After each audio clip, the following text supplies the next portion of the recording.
Welcome to the show. This guy got a mistletoe belt on. Gosh, that is bad. The whole plane smells like weed. Those were the days. It's a joke, you idiot. Looked in the mirror, I'm like, Good old innocent fun. Welcome back, everybody, to Troublemakers, the podcast where each week we have a guest come on and tell crazy stories about their lives. I'm your host, Dylan Krasinski, coming to you from a beautiful day in Brooklyn. The candles are not lit today. Maybe next week. We gotta light these candles, dude. It's been months since we lit the candles. Usually the apartment smells like shit, so I light candles, and I usually light them right there. Let's fucking light the candles. It's actually never smelled that bad. I know. I get in my head about it. I get self-conscious, and but you know what? We're still ready to have a good time, right? Fuck yeah. Hell yeah. My co-host today, you know him, you love him, the chair, the second chair, the indispensable, everybody, the big dog, Zawodni. Hey, thank you so much, Dylan. You know what? It's never smelled that bad in here when I've come in, but I would do. That. I knew that you were insecure about it. I knew that's why you lit the candle. So I would always come in and go, dude, what is that? And you'd be like, I knew it smelled in here. And then I'd be like, nah. You talking about cherry blossom? I think that's what it is. We're here at the Troublemakers podcast, which you can catch every single Wednesday, whether you're watching a full episode, video version on YouTube, or you're listening to it while you're in the car or at the gym on Apple Pods or Spotify. And if you are on one of those streaming apps where you're just listening, you can do one of those lovely favors for us and leave us a rating or review. We always like a 5-star review. If you were listening and you're like, it wasn't that great, I'm going to leave a 4.9. Go fuck yourself and delete your Spotify account, because we don't even want you on the app if you're not going to give us a 5-star review. But we have a fantastic show ahead of us today that I'm really excited about. Me too, dude. Great guest from the Ex Drinking Buddies podcast. Hey, that's my show. Please welcome. You threw him off right there. Who didn't know he was the guest until just now. He was like, I think I'm just sitting down and hanging out, listening to these two assholes talk about candles. No, Brennan Tasseff, everybody. What's up? Holy shit! Dude, my favorite part about the introductions here is how many guests get so shocked of the just little things. Yeah. Little things. Basic stuff. I love it. I always do the when I have the guests on, because I don't have a whole board. I just have the compressor. Or you should just get it on your phone and just put it right up to that's fucking smart. Right up to the microphone. I'm going to be honest with you guys. It's really weird being on this side of the mic. I'm so used to hosting all my different podcasts that, like, listening to you guys do the intro, I'm like, is this what it sounds like when I do my intro every week? Yeah. Well, that's what I like about it, is we do this, like, kind of like, I would say, almost professional introduction, and we have the little and it's like, hey, welcome, we got the candles lit, and then literally within like 10 minutes somebody will be like, dude, so there's strippers eating out of my butthole, and it's like, what the hell? Like, we got there pretty quick. I throw people off because I bring a lot of, like, when I do my show, I'm super fucking high energy to do the intro, and people get shocked. Because we'll be like just talking to you and me, and then I'll be like, welcome in. And they're like, what the fuck?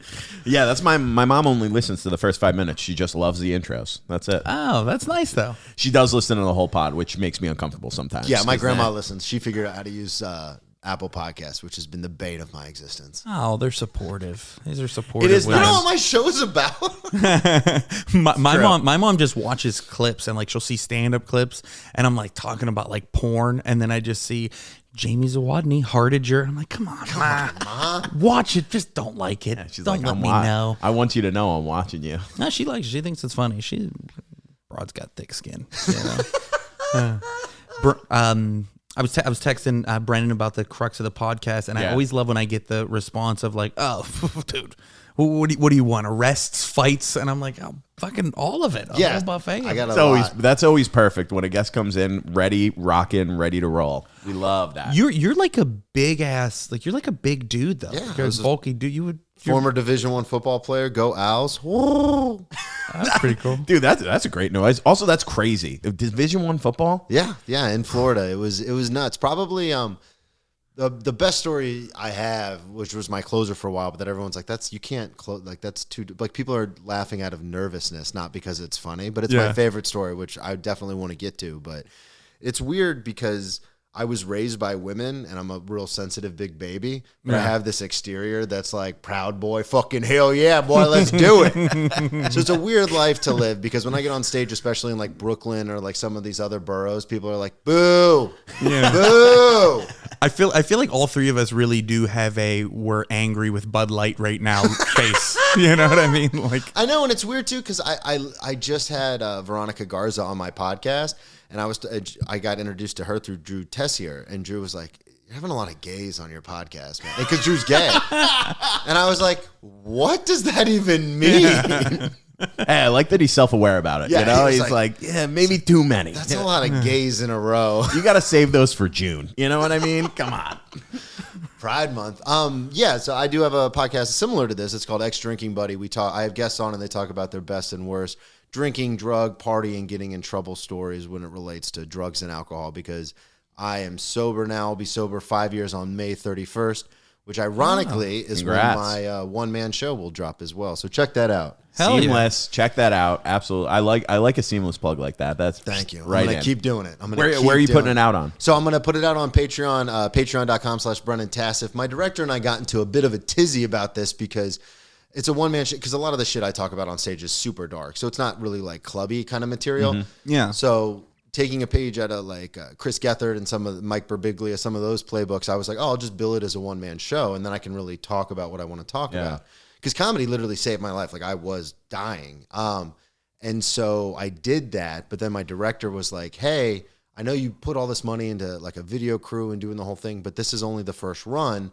Like we shouldn't put it out. Like we should shop this to theaters so we can get a longer run. Then once you have it down pat, we'll record that and put it out. And I was like, yeah, I have no more credit left. Like I matched everything out to do this one run. So it's like, now or never, dog. Yeah, I was like, so we came to a compromise, which was if I put it behind a paywall, it's only going to be $5. But if I put it behind the paywall, it's not technically wide released, so I can still submit it to festivals. Oh, nice. Smart. Yeah, that's cool. That's great. Yeah, so check it out May 31st at 3 p.m. Eastern time at patreon.com/Brennan Tasseff. Now, you said like comedy saved your life. So like with like when you quit drinking and doing drugs, was there like a definitive rock bottom moment? Or Yeah. So I talk about it. That's real big on the one-man show. The last story that I tell is my last drunk, which is where my 30th birthday, the short version is I gave myself severe alcohol poisoning and was actually literally dying. And then happenstance, I had a friend in town. I left my front door unlocked, which I never do. They came over to my apartment and found me just totally randomly, rushed me to the ER. And the first thing that I saw when I opened my eyes in the hospital was a doctor, and he had this weird look on his face, and he goes, you shouldn't be awake. Like, you should be dead. Oh, my God. The bit, and I was trying this bit on stage, but again, it was a little dark. I go, I've been training for this my whole life, so, like, I'm good. See, you guys laugh. Regular audiences are like, that's so sad. Yeah, because we're degenerates. We're monsters. But yeah, so that's what happened. And then I was like, oh, I guess the party's over. There's a line in a movie that I really like. It's Doomed Youth is really romantic. So when you're in your 20s and you're running a gun and it's fun, Doomed Middle Age is just sad. Well, there's that idea of, hey man, that's just not cute anymore. Yeah, that's exactly what it was. Like I remember and I've mentioned some of this on the podcast before. In college, I peed on my girlfriend's textbooks when I was blacked out drunk. I think you told that story on my show too. Kind of cute, kind of funny.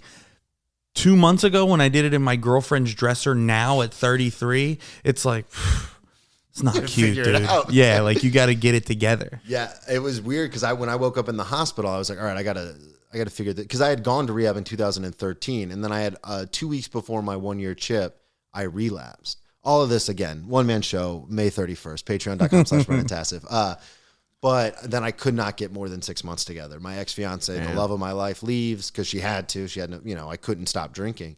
And it's weird because then that happens and I was like, all right, I'm done. Like I'm going to get sober. And I mean it this time. And I did, I'll have 5 years on May 31st. And then 3 months into my newly found sobriety, I was working 2 jobs. I was going to the gym every day and I was going to a meeting every day. And I'll never forget it. I called my sponsor and I said, I'm not, like, if this is the rest of my life, you can have it. Which I was suicidal as a kid. It's not an idle threat. I was like, I'm not going to do this. Yeah. And he was like, you have to find something you're passionate about. Like, you have to find something to dump this into. And I got back and I had taken a break from comedy. And at that point he goes, what about stand-up? Like, you did that for so long. You love it.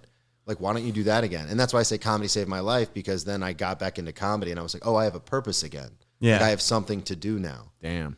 Because my comedy is all, I try so hard to be silly, and everyone's like, oh, you're so silly off stage. You're so funny. But then you get on stage and you're like dark and brooding and blah, blah, blah. And I'm like, yeah, but that's because the stuff that has happened to me, I like to talk about, because to me, it's hilarious. Yeah. Yeah. Like the fact that this guy who looks like me, but was raised by women and is more effeminate and sensitive than anyone I've ever met, man or woman.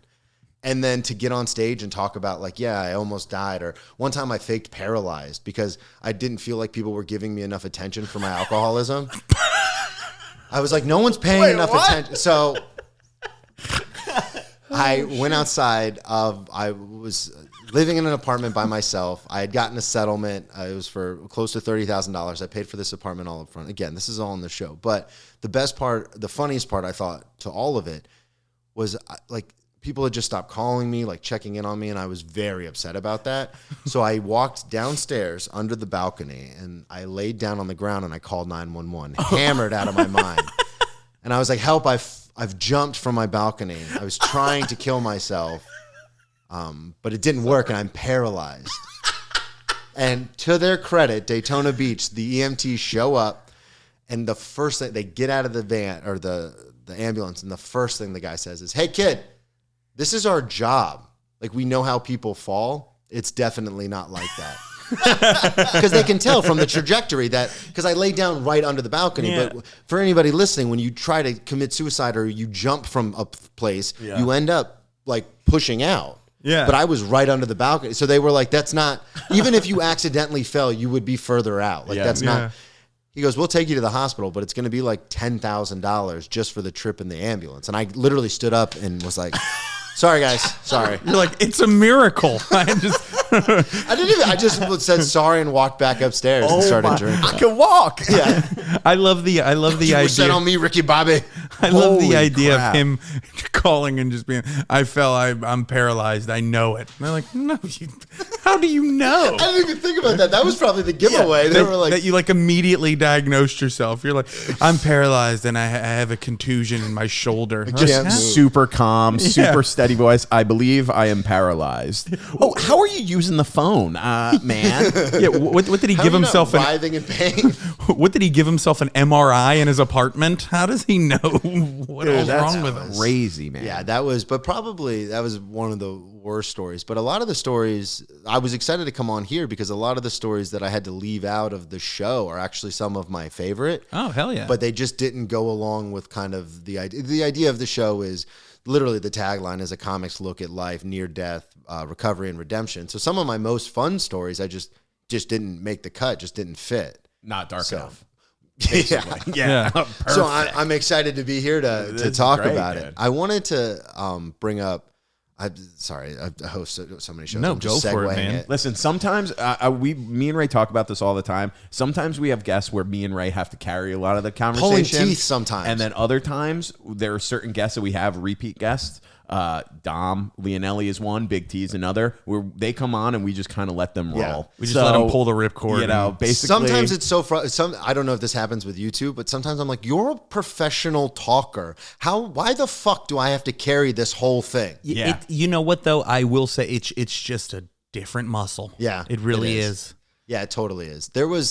So you said Troublemakers. Now this one I didn't technically get in trouble for, but this was the first one where it should have been a big red flag, like, oh, there's a problem here. Yeah. So I took 6 months off in between high school and college because I wasn't a full scholarship athlete, so I didn't have to report. And I honestly was like, oh, I'm not going to play college football. Like, I'm not going to do that. I'm just going to take some time off and figure it out. So at 17, I graduate high school. I'd move into my own place. And I remember that, like, whole year I was just partying, like, all the time, like, because I had nothing to do. Yeah. Until my uncle came to me and he was like, hey, can you still play? And I was like, yeah. So then I started training, but that was later on. So I'll never forget, I go to a bar, 18 years old, and I have this reputation around Daytona as kind of this younger guy who can get after it when he starts drinking. Because I started drinking at 17, and by 18, I like loved it because my anxiety would go away and I felt free. Yeah. And so I had this kind of reputation in certain circles as a guy who liked to party. And now a friend of mine who was much older, very successful in Daytona, I kind of befriended him as like a mentor. So he would introduce me to all these like bartenders and like strippers and like bar owners and stuff. So I was in certain circles as like a made guy, but also like not, you know what I mean? Like very much like Bobby De Niro in Goodfellas. Like he's never going to be the made guy, but he's in those circles. Yeah. So I'll never forget. It was called Crook's Den. It is burnt down since this story, but I was 18. This is like 2006, 2007 range. And I went to this bar with my twin sister and a few of her friends. And then my buddy that I was telling you about, we'll call him Jim. So we go to this bar and I'm just, I don't want to use his Shout out Jim. He has like a whole family and stuff now. I don't want to. So I go to this bar and we're just getting after it. And I'm like hanging out with my twin sister and her friends because she was popular. She had a lot of hot friends. So we're all hanging out, just having a good time. And I'll never forget it. We leave the bar and I'm pretty drunk at this point. And there's this guy, looked like a smaller version of Machine Gun Kelly, like spindly, like tattoos everywhere, white guy, but it's Daytona, so he thought he wasn't. And he's just like talking to my sister, my twin sister, I call her my baby sister because we're 30 minutes apart. You know what's actually pretty dumb? You said your twin sister, and then you said my sister came, and my first question was, how old is she? Is she older or younger? That's how dumb I was. Well, I call her my baby sister because I'm 6'1", and she's like 5'2", maybe. And so like and she's 30 minutes younger, which in twin logic is huge. That's a huge difference. Normally it's like a minute to 30 seconds. So I always call her my baby sister. So this guy's just flirting with her, and I didn't like the cut of his jib. So at one point we're outside and he's getting into his car, and the whole time, hey baby, let me get your number. And my sister's drunk, screaming her phone number at the top of her lungs, hitting me like, Brennan, you always get in the way of everything. What's wrong with you? Blah, blah, blah. And, as he gets into the car, I said, no, man, why don't you just leave us alone? And he shuts the door. Windows are down. It's him in the back seat, his buddy in the front, another buddy in the other back seat, and then his sister, which I learned later, is driving. And he goes, hey, man, I'm a good guy. And I said, no, I really don't think you are. And as he rolls up his window, he goes, well, then fuck you, Frosted Flake. So I turn to the car, and I go, I can't hear you. And then I took my forehead, and I put it through the car window. Shattered the car window. Shattered it. And I talk about the story on stage, and the tag is don't ever knock yourself before you get into a fight. But I wasn't like I hit it and I was like knocked out. It was a standing knockout where like I saw the spots and I kind of blacked out for a second. And then he goes, oh, fuck no. And he gets out of the car, and then his two buddies get out of the car, and then his sister is screaming. Obviously, I just shattered her car window. She's screaming, oh my God, what the fuck? What the fuck? And then I'm in a weird conundrum now, because I'm not a fighter. Like I don't know how to fight. I was never like a fighting kid. We used to box sometimes in high school, but like I've always lost. Yeah. So now there's three guys out of the car, and in my head, in my drunken head, I make this split decision where I go, well, I'm not going to fight. Like I played my hand. Like that was my thing was like, I'm going to shatter the window, scare the shit out of these guys, and then the sister's just going to take off. They're going to be so frightened. That's not what happened though. They all got out, and I was like, fuck. So in my head, I think, well, there's two ways I can play it. I can either just try and start fighting them, which I will lose, or I can play the I'm such a psycho, you really don't want to do this card. So obviously I'd play the card. I'm like punching myself in the face. I'm like, I'll fucking kill all of you. Are you out of your fucking mind? Come at, like fucking Ronnie and Jersey Shore. Come at me, bro. Like just screaming, punching myself in the face. Blood's obviously running down my face. I'm going to be honest with you, too. They called my bluff. I thought you were going to say, by God, it worked. No, they called the bluff. And dude, as someone who played football my whole life, the only thing I really know how to do is to like make a form tackle. So the one guy, the MGK guy is in front of me, and then his two friends are kind of flanking me. Oh, yeah. So I just run full speed at him. Perfect form tackle. Pick him up, drive him into the ground. And I'm like, fuck yeah. And as I go to stand up, kick in the back of the head, stumble, kick in the fucking side. Now I'm on the ground. He like gets out from under me and gets behind me, and then they just start kicking me. Now again, my buddy Jim is in the bar, and he's with like all these bouncers and club owners and stuff. So I turn and I army crawl as I'm getting hit in the back of the head and kicked and stuff. And I like army crawl and like halfway get myself up and open the bar door. And then Jim looks at me and I go, help. And all these fucking like that bouncers and club owners and stuff come out and pick these dudes up and throw them out and kick the shit out of them. Cops have been called. My buddy Jim looks at me. He goes, you have to get out of here. And then I turn and the bar manager, who's one of the guys who didn't like me because he knew I could get into some trouble. Yeah, clearly. He looks at me and just has this disappointed look on his face. And I just remember saying over and over, it was my sister, man. It was my sister. Like, what did you want me to do? It was my sister. And then Jim grabs me and shakes me. He goes, you have to get out of here right now. Yeah. And so he points me to the back door. He goes, go out the back. And I'm still trying to like get this bar manager to like not be mad at me. People pleasing. I'm like, come on, man. Like, you get it, right? You have a sister. Like, because his sister was like in our same high school class. I was like, you have a younger sister. Like, you totally. And then Jim is like, Brennan, get the fuck out of the bar.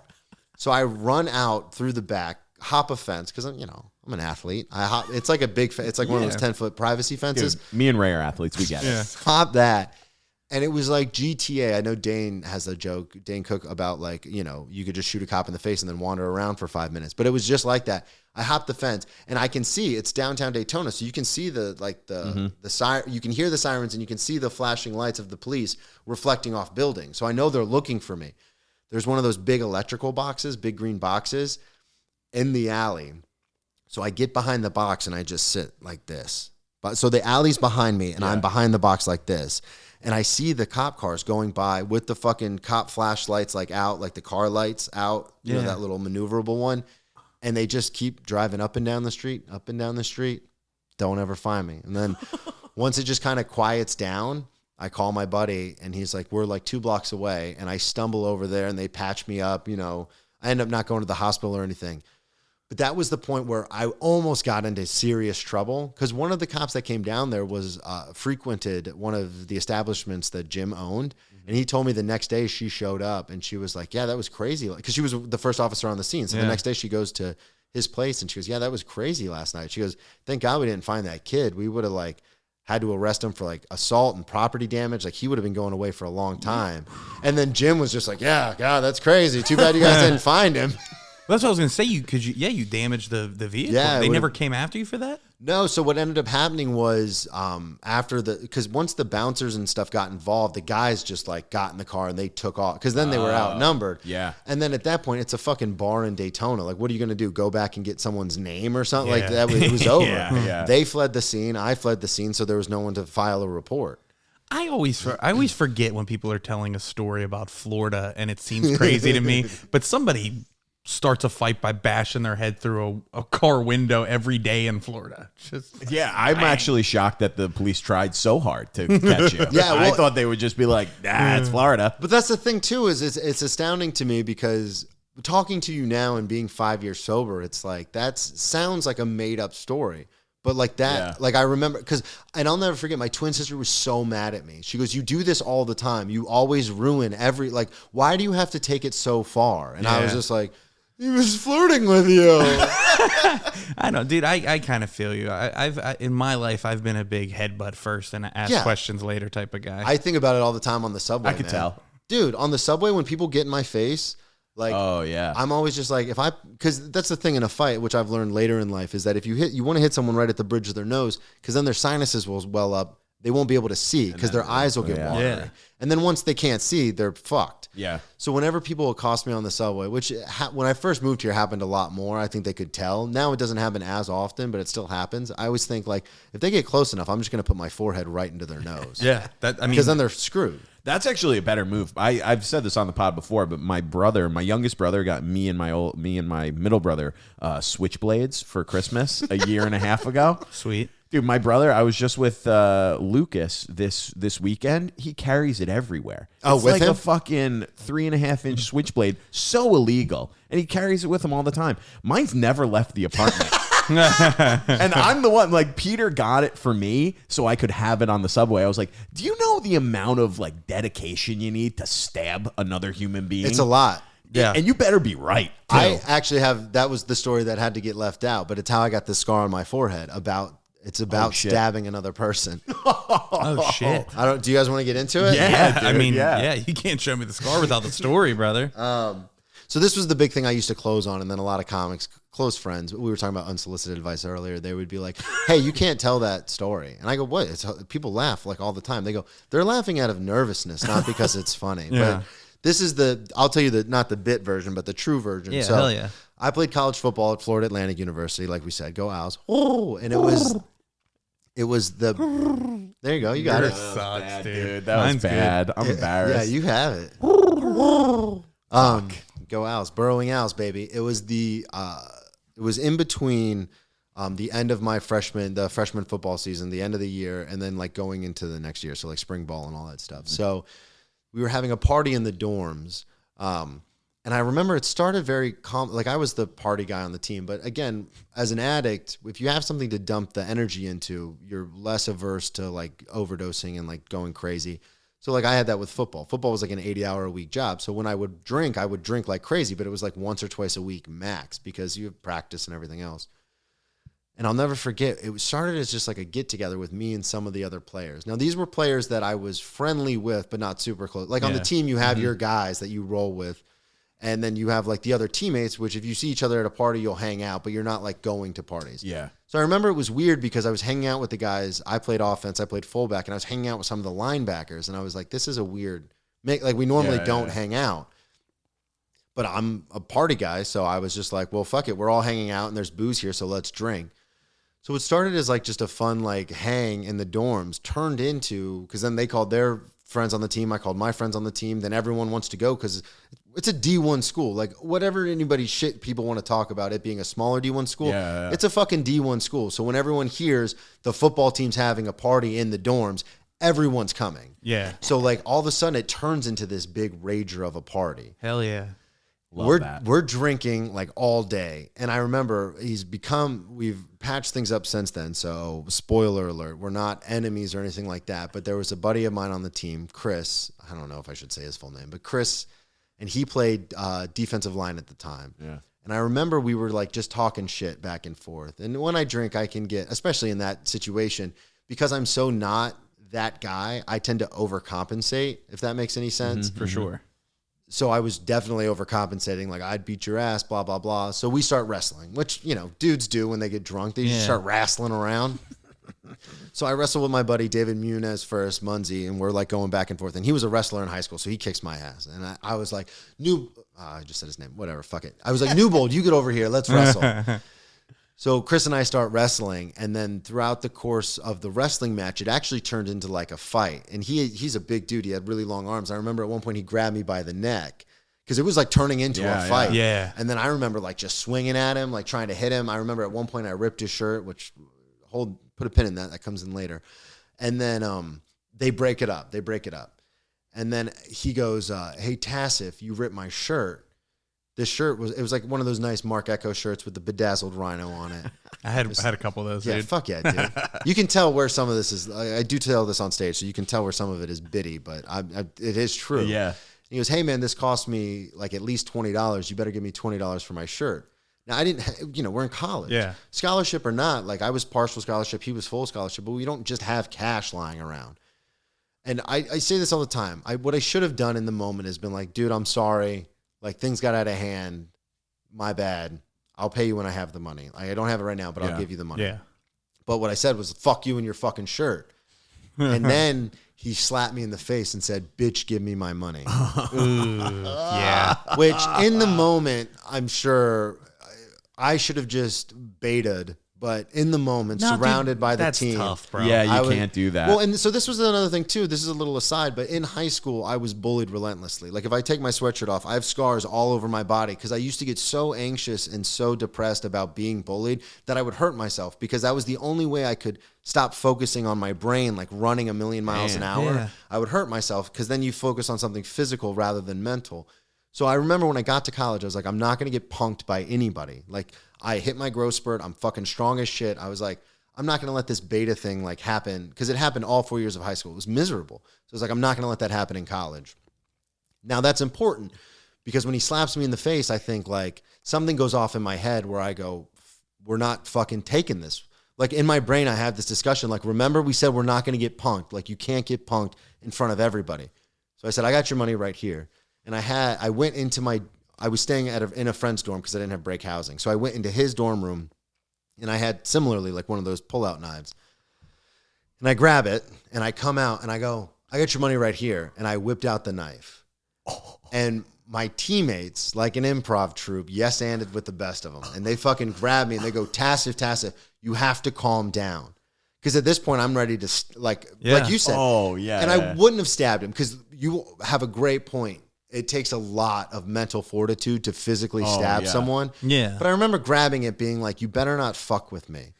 And then everyone grabbed me, almost like a hold me back thing. So I was like, well, I have to do something now. So I took the knife and I put it to my forehead, and I went, I'll fucking kill you. And you cut your own forehead? Yeah. Oh my God, dude. And I'm drunk, and obviously alcohol thins out your blood. Dude, so I just start, leaking. And your face bleeds the most because it's a protective mechanism your body has. So I just start leaking out of my skull. And I just say that one part on stage just to sum it up. But in actuality, what happened was I was being held back, and everyone's like freaking out. And I take the knife, and I remember thinking, I want to cut myself so deep that it leaves a scar. So I did it here and here, and then I went, Jesus. At the end of the day, the next day I counted. I had 19 different marks on my head from the knife. God. And I have 2 scars here that are less pronounced, and that I have a beard now, so you can't see them. But then the one on my forehead's the big one.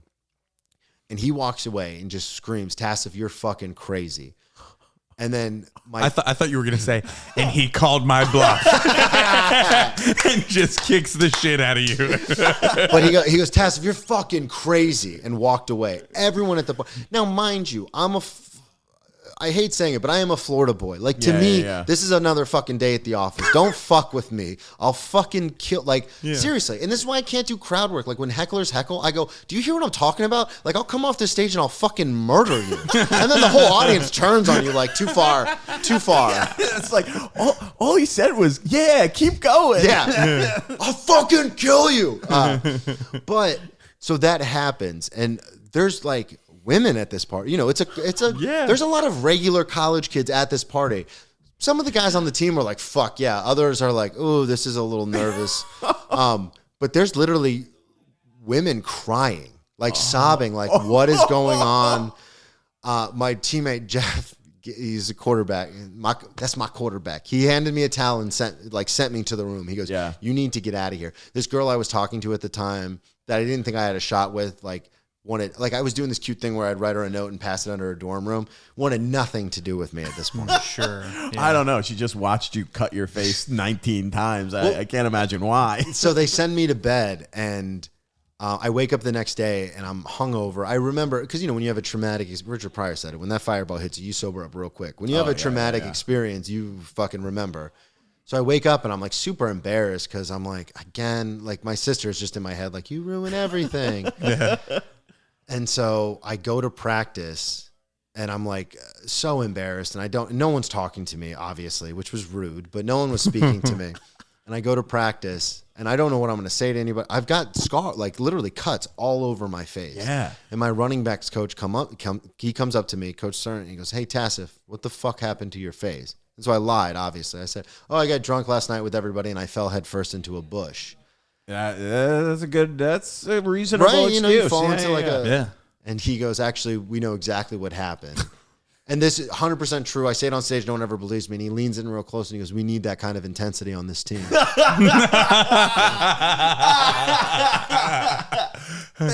that is such a football coach thing to say. And it was actually another teammate that tried to get me kicked off the team. Really? Yeah, because the person that this happened with was like, oh, that Tasseff's just a fucking nut job. And I ran into him years later at Universal with my ex-fiance. I just happenstance Florida. We ran into him and I gave him a big hug and we talked. And I was like, remember that time I threatened to stab you? And he was like, yeah, man, you're fucking nuts, dude. And I was like, because this was in that first year of sobriety after rehab. I was like, yeah, I went to rehab. I'm sober now. He goes, good.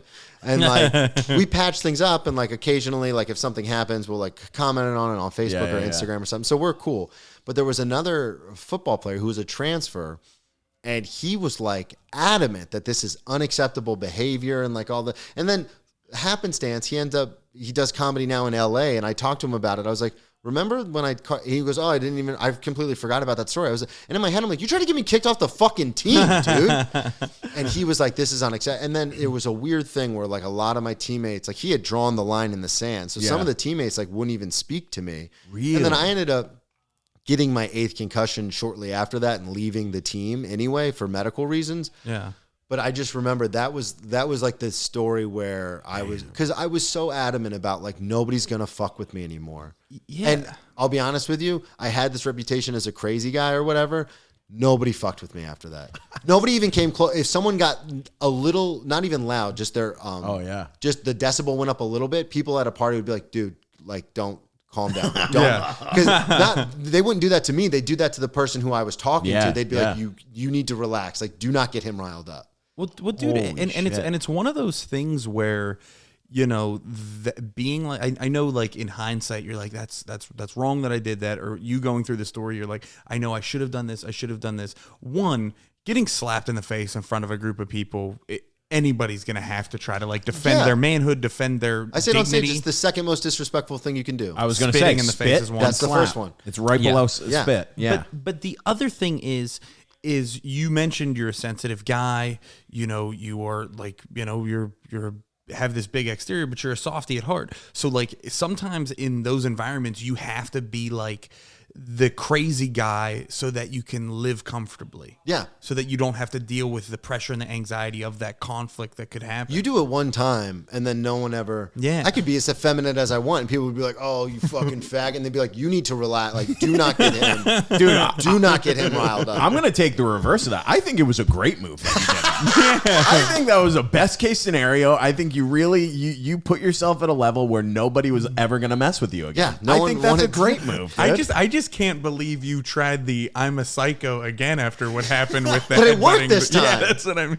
I think it worked because I had a knife in my hand this time. But it worked. Yeah. It definitely worked. And then it's weird because then it was the timing couldn't have been better. Life is all about timing. It couldn't have been better because then later on in my life when I start getting arrested and incarcerated, that's the exact mindset you have to have is like you cannot let anybody punk you. Yeah. Like it's like because I've been arrested 8 times, I've been booked 6, and I've been actually in jail for an extended period of time. What's the longest like stint you've done? 4 months. 4 months straight. Yeah. What was that for? Yeah. That was for so I got my first DUI. Again, this is all in the one-man show premiering May 31st on Patreon, Brennan Tasseff.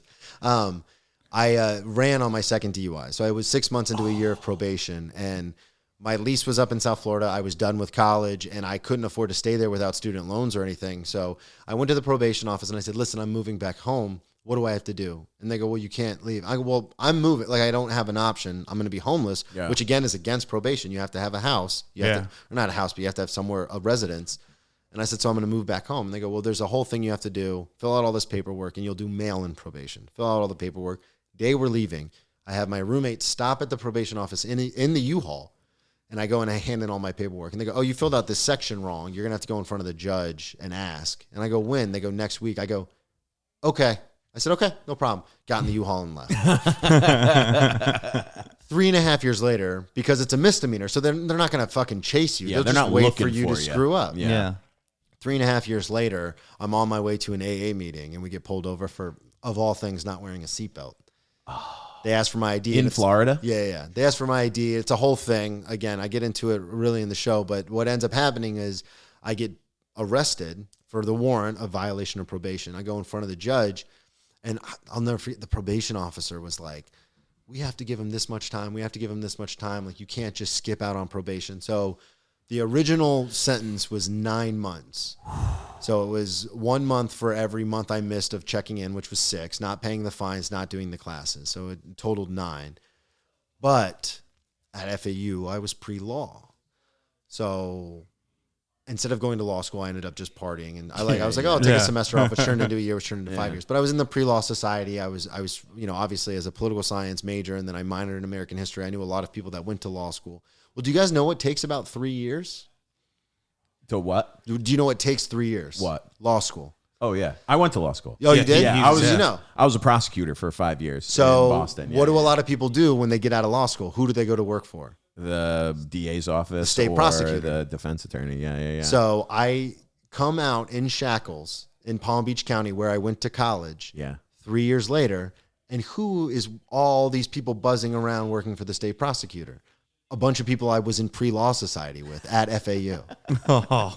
Because they go to law school, they finish law school, and then they start working for the state to, you know, build up their repertoire, and then they go work for a highfalutin defense attorney to make all this money. Yeah. So like 3 people I know from the pre-law society are all working for the state, and they're full-blown lawyers. Like they are the prosecutors. Yeah. And I walk out and I just go, "Hey guys," and they look over and they go, "Tasseff?" And I shout in the courtroom, which the judge didn't like, but I shout in the courtroom, "Different life paths."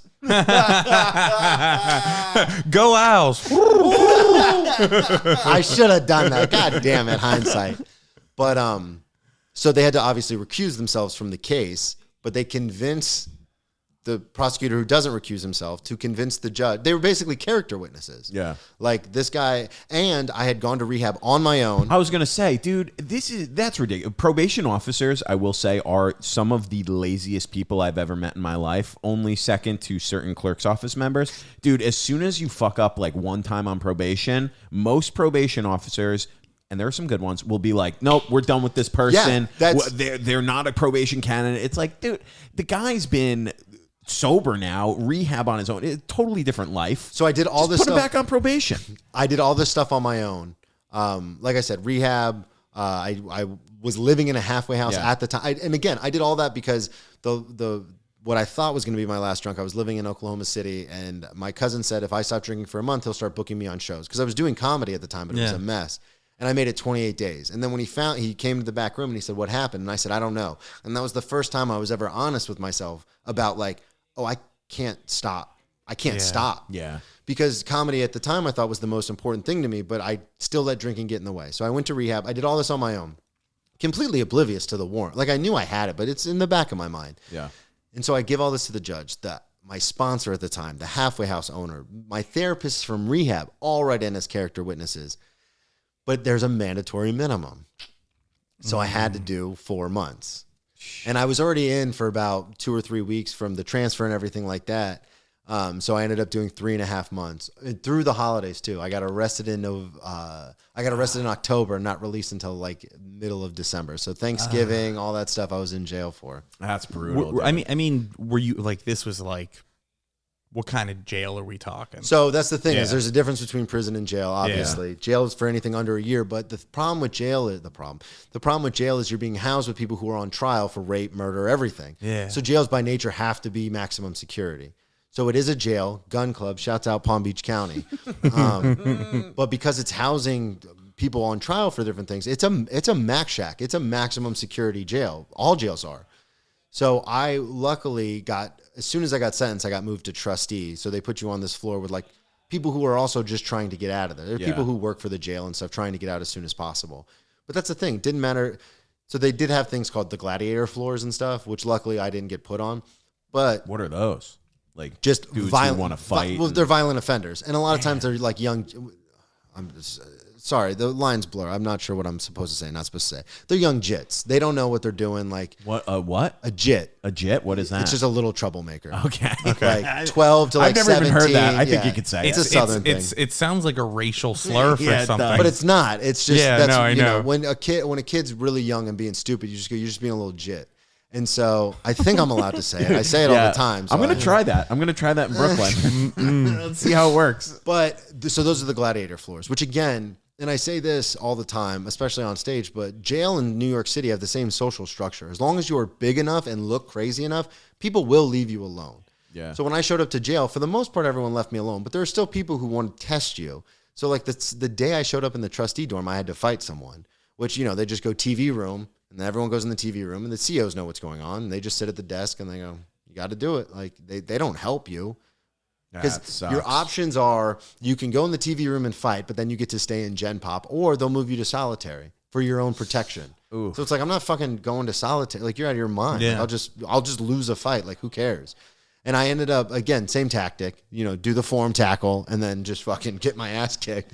But you establish that you're not a punk. Like, they're not going to, like, if they want to take your shit or if they want to fuck with you, it's going to be painful. Like, they might win, but it's going to hurt. Yeah, it's work. I'm going to make you work for it. Yeah, exactly. For sure. So that was one of the things where I started fighting immediately. And it was one of those things that was triggered from that when I got to college, like not being a bit. I was like, I'm not going to take this shit. And I carried that all the way through that. Damn, dude. It's just, and I still carry it now to this day, which is not something I'm proud of, especially being, sober and in AA and everything. It's like, it's a character defect I work on all the time. But like it happens at work now. Like if my manager will say something that I disagree with, I just immediately like see red and I'm like, no, fuck this. And they go, you can't talk to people like that. And it's something you can't talk to your boss. Yeah. Maybe in jail, but you can't talk to your boss like that. Like I've had to be not pulled apart, but like sat down and been like, it's not what you're saying. What you're saying makes sense. And you're absolutely right. It's how you're saying it. I've heard that my whole adult life now because I've overcompensated so far the other way so it's weird.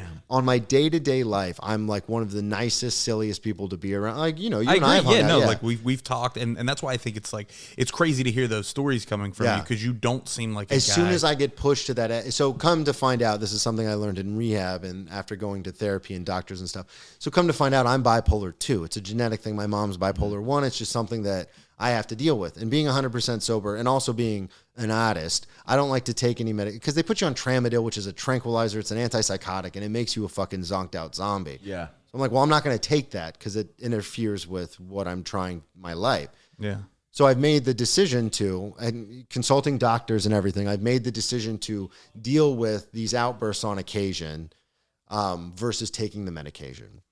Which again is fine because people who know me in my normal life, for the most part, the reason I got so many chances when I was drinking was because I'm naturally a good-hearted person, and people know that, so they always give me another chance. The problem is when I see red, it's just red. Yeah, and it can go sideways very quickly. Like I've been almost fired a handful of times. I've snapped at guests before, especially in New York, because people will talk to you a certain way, and I'm like, same thing as crowd. Like, are you out of your, like, I'll quit right now and stab you in the throat. Like, are you out of your fucking mind? Yeah, dude, I would love to. You work in a restaurant? Yeah, I work at a really swanky steakhouse. That actually that's pretty fun. Someone says something like, you're like, dude, you think I care about this job? Let's fucking go outside right now. I will clock out right now and fuck.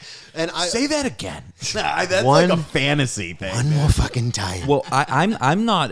I'm somebody that like I'm extremely afraid of my own anger. Yeah. So like I will back down from confrontation at all times because in my head and like what I grew up with or what I've seen is like if it's a confrontation, it's gonna get physical. Always. That's what I think, and it's usually wrong, and not everybody has that mentality. But I do remember like speaking of a work thing, when I was working at a job years ago. I'm younger, and it's like a shitty job, and the dude that was my boss was this real little angry guy, and he's in the back, and we're like standing by this stairwell, and he starts reprimanding me about something that I said to a customer.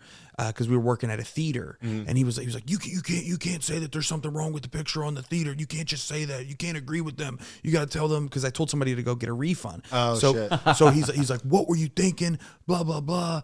And I was like, yo, who the fuck do you think you're talking to? And I gave him the spiel. I was like, bro, I make $7 an hour. I'll throw you down these fucking steps if you don't tone it down. And I never talk like that sober. I never talk like that as an adult. As somebody who at that time I was.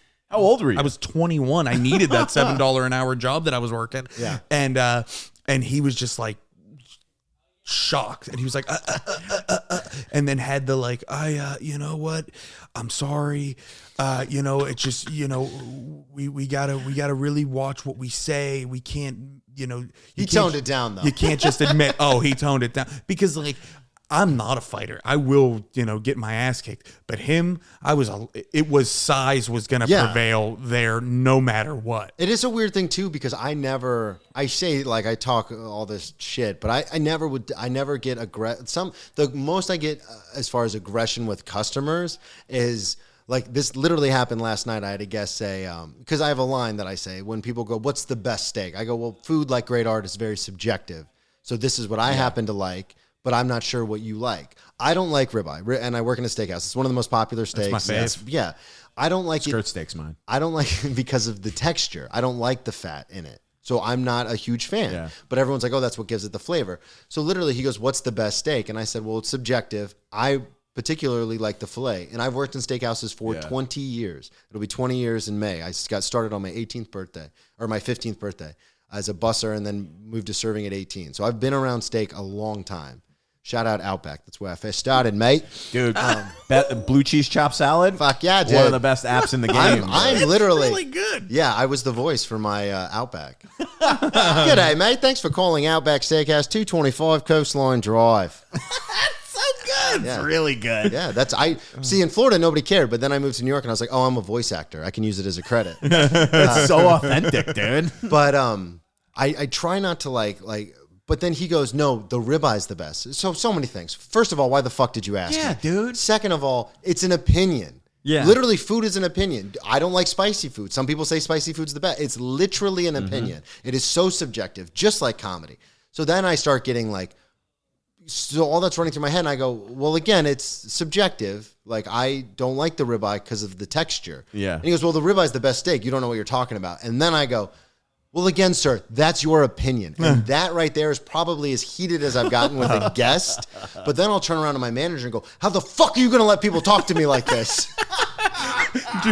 Dude, I cannot believe I never got in trouble for this when I worked for like 5 years. I worked at a Blue Cross Blue Shield health insurance company, customer service over the phone, and people are so mean. And there was this one lady berating me because there was this bill that she had to pay, and it was like, it was like a $70 bill, something like that, right? Yeah. And then she did have to pay it. Like, it was like a legitimate bill that she got. And she's saying things like, this is ridiculous. I was like, well, if you want to speak to my manager, more than happy to escalate the call. She's like, I don't speak to your manager. I speak to your manager's manager's manager. And like saying stuff like that. She's like, do you know how important I am? Do you know what I do? I got to be on this phone with you and waiting on hold. I bill my time $200 an hour. And then I go, well, ma'am, why don't you just get off the phone and work for a half hour and pay your bill? And she fucking lost it. And I didn't care. It's a very reasonable question. Yeah. Because I had been trying to get fired. They never fired me. I used to go late every day, but I used to try to get fired from there so bad.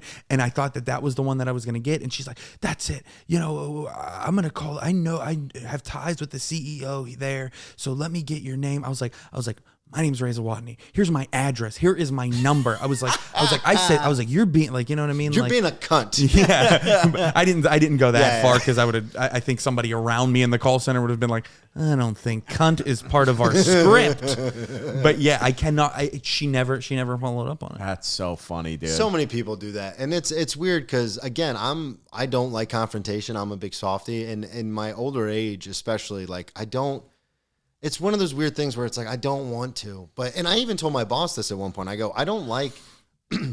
Like when I get frustrated, because there's certain people that I work with that really frustrate me because it's a pool house and some people don't pull their weight and I lose my fucking mind. I'm like, this is why communism failed. Like you all have to pull your weight. Read, what was that book? Farmhand or whatever? Animal Farm. Animal Farm, yeah. But so I get heated at work a lot. That's probably one of the places I get the most heated. And I told my boss, I was like, I don't like that I do this. Like I don't want to be this person. Because again, out in the real world, I'm like the biggest softie. But it's just like I tried so hard to overcompensate for getting fucked with so much as a kid that now it's like I said, it's gone the other way. And when certain things happen, I'm just like, like I will not accept this, and I just snap. Yeah, but it makes sense though. Yeah, I mean, it comes with it, and it seems like you take an active approach at Yeah, I always try to resolve the situation. The thing that's frustrating is when people refuse to let it get resolved. Yeah, and luckily, oh, dude. I hate that. Yeah, it's just like fucking. You just want to argue. We're talking in circles, man. Yeah, probably the last time I had to get I got in trouble for getting physical with someone was, and this is funny because it's always weird to me when things you don't think are gonna escalate. But this is back. God, this was a long time ago. I was at a bar. Shout out to the Ale House in Florida. If you guys ever tour in the Southeast, go to the Ale House. Okay. $5 Rumpelman shots. Yeah, it's good. Ooh, all right. But I remember, like, I would go to the Ale House after work all the time, and we would just get, like, fucked up. And then I would go home, and I remember the roommate I was living with at the time did not want to go to work the next day. And I think this is the last time I ever, like, got into, like, a real physical altercation with someone. He was like, you punch me in the face so I can say I got jumped, and then I won't have to go to work tomorrow. We were both hammered. And so I remember I punched him in the face, and he started getting on me. Because for some reason we thought like it would bruise instantly. Yeah. So I hit him, but I didn't hit him that hard because this is, I was sober and I was working out a lot because this is when I was going in and out of sobriety. So I was like, I don't want to hurt him. And knock him out. So I punched him, and then he was like, don't be a bitch, like punch me in the face. So then I started hitting him again, and then he started like getting on. So then I got so that's what I'm saying is like it started as like a goof. Yeah. And then it turned into me trying to break his orbital bone. And then we pass out, and the next day he wakes up, and his whole face is like swollen beyond belief. Oh. And we go into work. We were both working at the same spot, and they immediately send him home. And he made up this excuse like we were watching the hockey game at a bar and like someone hit him. But that's the weird thing is like I don't want I'm so reserved about hitting someone, and then when it sparks, I'm like I guess I'm gonna kill everybody. I guess that's what we're doing. Dude, my thing honestly with like hitting people, I've always been this way. I feel like I've never punched someone in the face the hardest that I could. Yeah, me so, too. like, I have this fear. It's more of like hurting someone else. Yeah. I don't really I'm not concerned about me getting beat up. I'm concerned I'm going to hurt someone else, which is crazy, right? Yeah, but it's true. Crazy. I mean, if someone slips and Rogan talks about this a lot. Dude, I know a guy slips and falls and then cracks their head and they die. You're fucked. Like they're dead, and then you're going to jail for accidental manslaughter. Yeah, dude. I know a guy on Long Island that happened to. Yeah. He got into a fight. It was my neighbor's boyfriend. It was his older brother. They were at a party and got into a fight and like hit this kid. And he fell back, cracked his head open, and fucking went to jail. Away. Yeah, that's minimum 5 years. That's really bad. This actually just sparks. I have a really funny getting arrested. I don't know if do we have time? Yeah, we got time. We got time. we're at 55, so okay. we got some time. So I got arrested a lot in college when I stopped playing football because I just dumped all my time and energy into drugs and alcohol because I had all this free time now. And like there were some that were like stupid. Like I was in my dorm room and like being too loud, and then the cops, the campus police who are real Boca police officers. Oh, that sucks. Dude. Yeah, they would show up and they would be like it didn't say FAU on their thing. It said Boca Raton Police Department. Yeah, that's bullshit. And they would show up and I'd like fuck because I was pre-law, so you know how it is where you're like fuck you, dude. I know my fucking rights. Eat a dick, motherfucker. So I got, those are the times where I'd get put in handcuffs and then brought down to the station, but they wouldn't book me. They would just kind of, or they would book me, then ROR me. That's released on your own recognizance for the uninitiated. Idiots. But we are initiated, aren't we, Bruce? You're born in darkness. Yes. So I'm living off campus and we're having a party. And this was like one of the only parties we had. And I invited like a bunch of work people, and again I'm drinking, so like none of the football players really showed up. Like once you stop playing, they dissiociate. Yeah. Especially in my case because I was fucked up. And you lost a couple of them after you pulled the Charles Manson. Yeah. You're talking about the knife party. guy? So at this point I had gained like almost 100 pounds because my thing was when I would get drunk after football. After I retired, I would get drunk, and then at 2 a.m, I'd go to Taco Bell and just gorge out. Dude. $20 could get you so much food back in the early aughts. Hey, dude, look who you're talking to right here.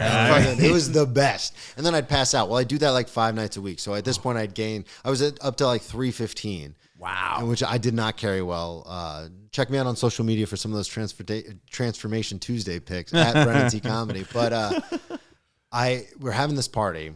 And my 2 roommates, one was really like, is one of these people who doesn't have anxiety. I don't know if you've ever met any of these freaks. It's crazy. Just like he's not worried about anything. I remember one time we were at a hotel party and he was doing coke. And I go, and this is when I was on probation for that first DUI. Yeah. I go, dude, I'm on probation. You're blaring Kid Cudi and doing cocaine. Like, I can't be here. He's like, don't worry about it, man. And I was like, how can you just say don't worry about it? That's my buddy Tommy. He's never had a headache before. Dude, it like, blows. what? Really? Yeah, he says that. Dude, my eye's been twitching the entire episode. It fucking blows my mind, these people. So that's one of my roommates. And then the other one's kind of a little high strung. Not as high strung as me, but a little high strung. So we're having this party, and then the cops show up, obviously. And they're banging on the door. And I'm drunk, again, pre-law, so I think I know everything. And I go downstairs.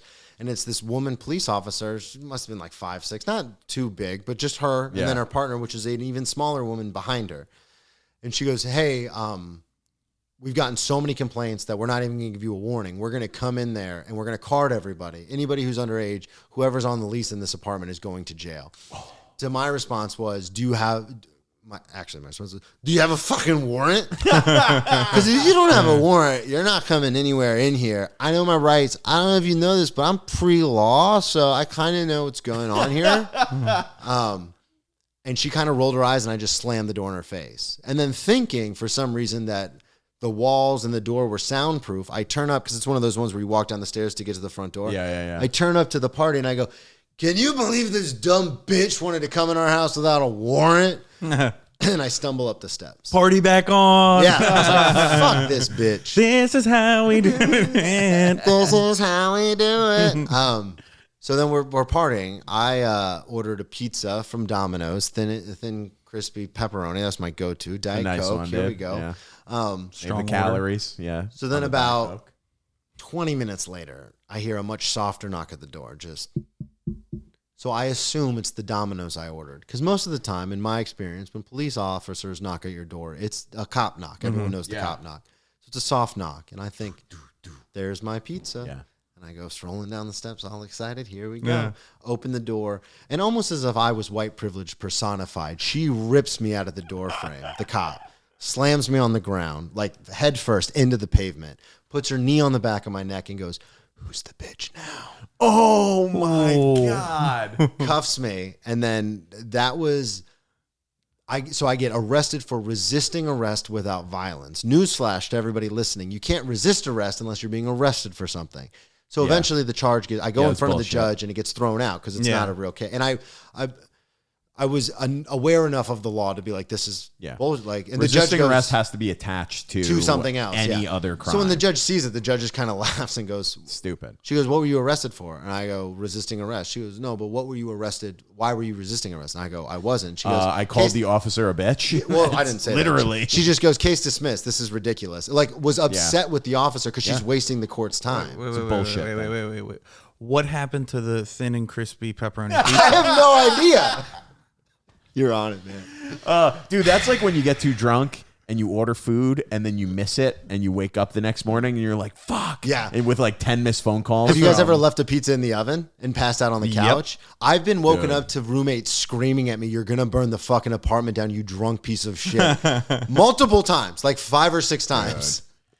My roommate in law school one time, I woke up, he was boiling fettuccine Alfredo, and I wake up because the fire alarm is going off. This is in the North End, Boston. Old buildings will go up like tinder.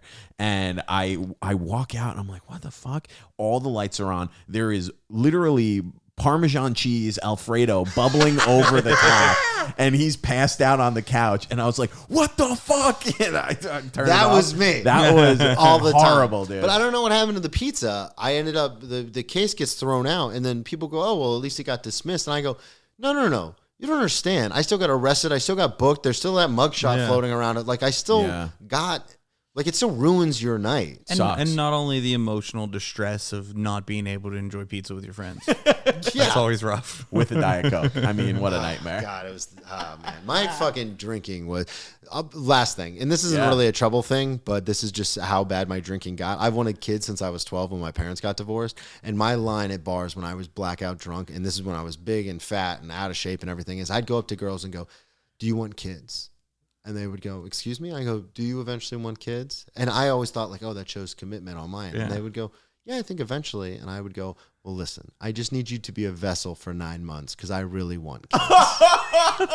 Hey, buddy, that's not a pickup line. It's not at all. I think that's a great pickup line, dude. Hey, baby girl, I'm just trying to make a motherfucking family with you. I'm just trying to make a baby. It never worked. Obviously, I'm wildly embarrassed I ever even did it.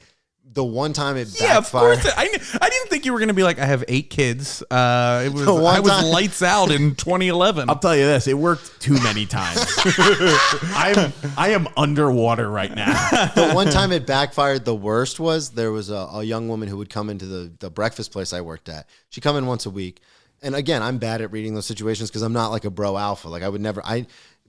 I'm recently single, and women, I've gone on like 3 or 4 dates with women, and it's happened 3 separate times where they go, when do you kiss? Like, when do you make a move? Because I'm just so That's what they said to you? Yeah. Oh, and I'm like, I know I've got this date rapey vibe, but that's not me. Because I just don't do it. And I just get so in my head. Anyway, anxiety, it's a real thing. Yeah.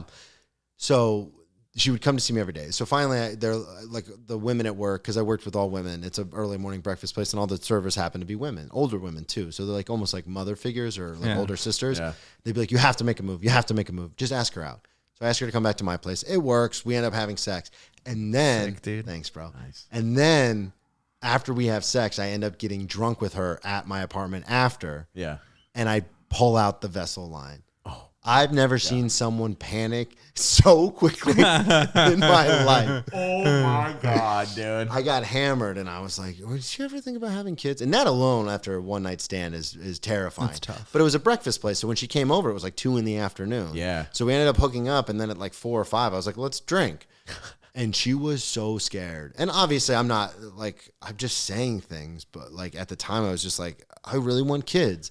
But I had not seen someone get dressed so quickly in my entire life. Never saw her again. Never even tried to contact her again. She never obviously came back into the breakfast place. And I was like, and even that, I was like, fucking love those omelets. She was probably so pissed. She was like, they had the best Western omelet in the state. My once a week breakfast spot. No. ruined. Now this guy trying to start a weird fucking culty commune with me. He's trying to David Koresh me into having a bunch of his weird child army. He's like, would you like to join the family? That's what it sounds like. But and the best, I guess, and worst part about the whole thing is the fact that like shit like that would happen. And I'd be like, no, I could keep drinking. Like, this isn't a problem. This really isn't a problem. Oh, dude, that's so funny. Dude, we're right over an hour. I think that's a great place to end it. Dude, yeah, this man. was so good, man. Thank you guys so for much, having me. dude. We'd honestly go longer, but then we have to chop up the videos, and it's been annoying with the editing. But anytime you want to come back, we'd love to have you on. This was great. Plenty. Hell yeah. Didn't even get into the TV room and family time at jail. Oh, shit. Well, that Dude, yeah. to be continued. Next episode, dude. That's a teaser over the break, folks. Give it to them, either camera. Tell them where they can find you. Give them all your plugs, what you got coming out. Almost forgot. At Brennan T Comedy on all social media, TikTok, Instagram, patreon.com/Brennan Tasseff. May 31st at 3 p.m., the world premiere of my one-man show, which is also called Ex Drinking Buddy. It's the comics look at life, near death, recovery, and redemption. And then I also have my podcast, which Ray's been on. Dylan, we got to get you on. Yeah, I love it. Ex Drinking Buddy, where I have guests on and they talk about their best and worst drinking, drug, partying, getting in trouble stories. Oh, yeah. Absolutely. Definitely check that out, man. I had so much fun when was we a did blast, your podcast, and I was happy. I saw on Instagram you were looking for somewhere to promote the upcoming show. Yeah. So I hit you up. Really I knew appreciate you'd be it, guys. perfect This was for fun. this. And Yeah, this was great. hell yeah. And you could catch me every single Wednesday here on the Troublemakers podcast. My personal Instagram is at RayBKilling'em. So go check that out. That's where I put all my clips. YouTube, Ray Zawodni. And tomorrow night, if you're listening to this right when it comes out, 7th Street Comedy Club, Ray and Colin's big show. First one was so much fun. We decided to do it again. Come on out to that. Hell yeah. And at Dylan Krasinski on Instagram, YouTube, and TikTok. And at Troublemakers, we post the clips all over social media 4, 5, 6 times a week. And the episode's out every Wednesday. Give it a listen. Go follow Brennan. And yeah, 7th Street Comedy every Friday and Saturday, 8:30 and 10. Come out. If you mention the pod, I'll give you a free ticket. All right. We'll see you next week, baby. Good night. Bye. Hey.